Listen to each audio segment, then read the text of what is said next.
Halo pemirsa, assalamualaikum warahmatullahi wabarakatuh. Jumpa lagi dengan saya Mas Irul di Roeltech Electro channel. Kali ini saya akan berbagi informasi bagaimana caranya merancang baterai lithium sistem 12 volt dengan menggunakan BMS.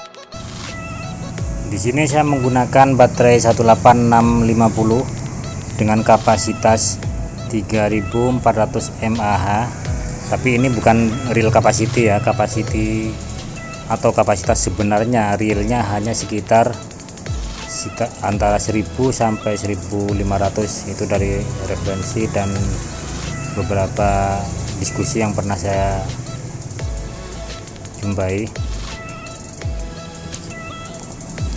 Saya menggunakan baterai holder dimana masing-masing untuk sistem seri, yaitu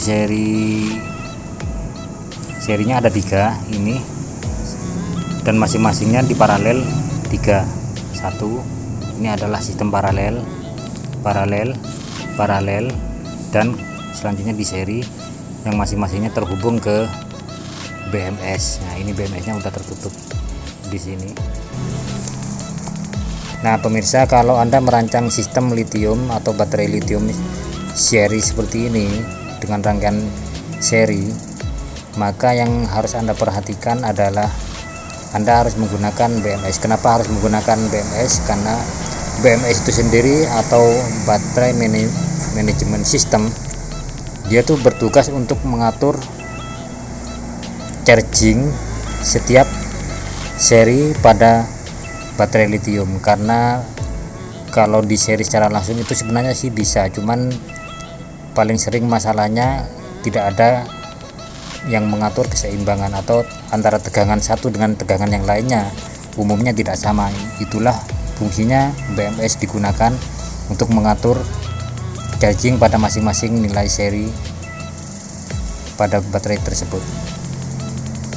Nah, satu hal lagi, kalau Anda menggunakan holder seperti ini, jangan sampai terbalik antara positif sama negatif.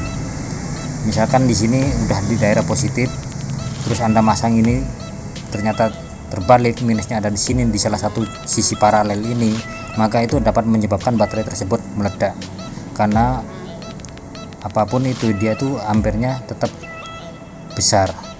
Baterai lithium ini dapat Anda gunakan sebagai pengganti aki pada panel surya, namun pada SCC harus Anda set ke mode lithium terlebih dahulu, karena nilai chargingnya, tegangan chargingnya maksimalnya dia itu hanya sekitar 12,6 volt.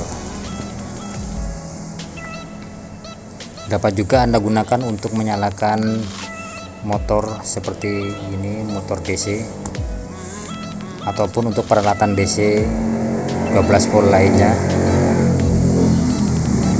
Nah, dari keseluruhan ini nilai ampernya yang didapat, kalau saya anggap real kapasitinya hanya sekitar 1500, maka tegangannya adalah 12 volt dengan arus 4,5 Ah. Adapun proses perancangannya akan saya tunjukkan sebagai berikut.